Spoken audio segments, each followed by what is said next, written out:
imikana muranka badda ayaynu galaynaa maxkamadda caalamiga ah cadaaladda adduunka ee ICJ ayaa markii labaad dib u dhigtay dhageysiga dacwadda badda ee Soomaaliya iyo Kenya.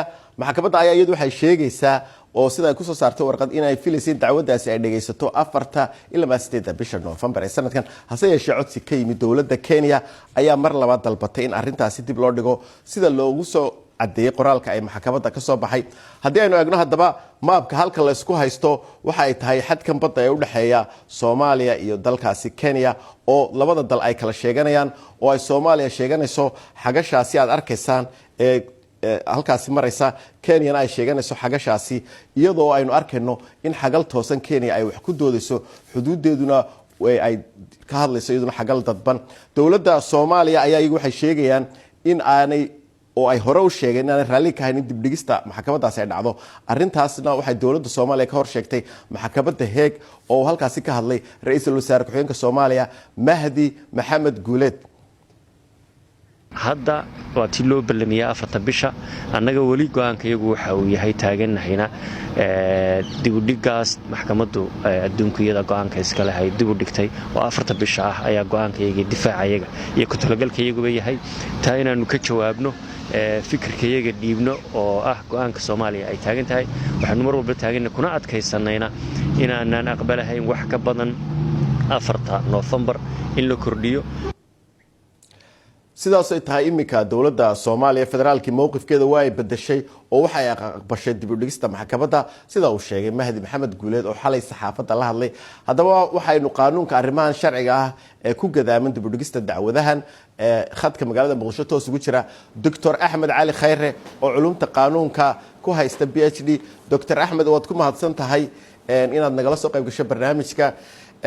Dr. sidee baad u aragtaa xagga qaanuunka marka laga eego shuruucda adduunka dib u dhigistan ee maxkamaddan ku imanaysa? waa mahadsan tahay bidaan. horta maxkamadda oo cadaaladda adduunka waxay qaadaa dacwooyinka u dhaxeeya wadamada. sida hadda muuqata Kenya ayaa waxay codsatay in dib loo dhigo kiiskii dhageysigiisii oo dacwadda dhageysigeeda in dib loo dhigo. maxkamadda waxay awood u leedahay oo xeerka maxkamadda rules of the court qodobka 54 wuxuu awood u siinayaa maxkamadda in ay markii dacwooyinka qoraalka la soo gudbiyo ka bacdi in maxkamaddu ay qabato waqtigii la dhageysan lahaa dacwadda. maxkamaddu waxay kale awood u leedahay in ay dacwadda ay dib u dhigto iyadoo dacwaddu socoto iyo in ay intaysa bilaabanba ay dib u dhigto. maxkamaddu kuma qasbana inay dalalka kala tashato awooddaas waxa iskale maxkamadda.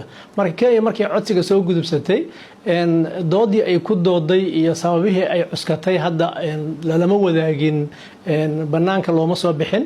Soomaaliya horimaashihii ay sheegtay inay ka hortimidna lama soo bixin. laakiin sida hadda oo warbaahinta laga sheegay Kenya waxay sheegtay in qareenadii ay rabtay in qareeno cusub qabsato. marka macquul waxa ah in maadaama markii qareeno cusub la qabto ay u baahan yihiin inay kiiskii darsaan in marka waqtigii ay sheegteen wax laga dhimay oo maxkamaddu ay go'aankaas gaartay oo ay waqti u qabatay. waan gartay Dr.